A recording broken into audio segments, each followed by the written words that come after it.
could be.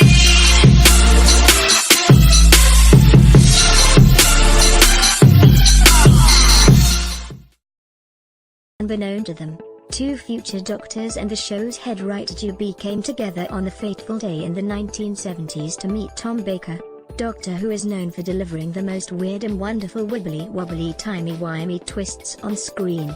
But did you know that 3 doctors and 1 writer's love of the show landed them in the same space and time in real life during the 1970s, long before the majority of them had ever set foot in the TARDIS? 10th Doctor David Tennant was at the Wizard World Comic Con in New Orleans this weekend and shared the tale with the audience after being asked how it felt to have become so heavily involved with a show he'd grown up watching and adoring during his childhood. "I had a poster of Tom Baker on my wall, signed on the bottom.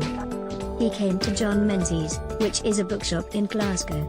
He came to John Menzies in 1970. I'm not quite sure what. I went along and got the Doctor Who Monster book, which had a poster in the middle, and Tom Baker signed it. Also in the queue that day, I have since found out, was departed showrunner Steven Moffat. Would you believe?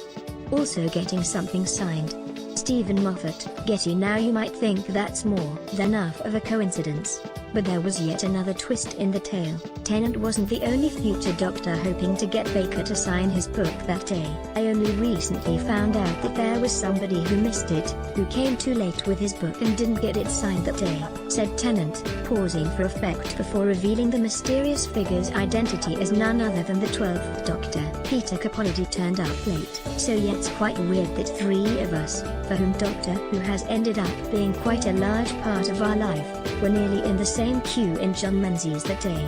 Peter Capaldi, BBC Pictures Tennant, who played the Doctor between 2005 and 2010, went on to explain how it felt making the transition from long-term fan to working member of the team.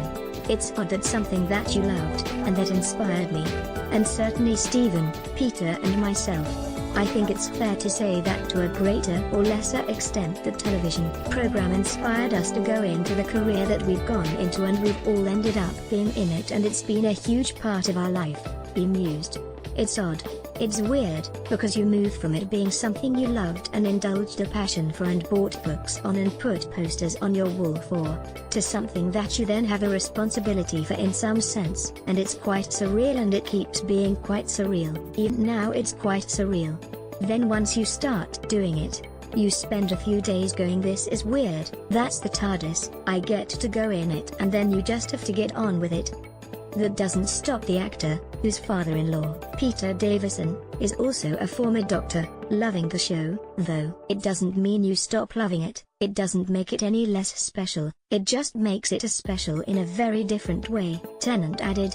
"I think all of us who were in the queue at John Menzies feel the same way." Doctor Who returns to BBC One this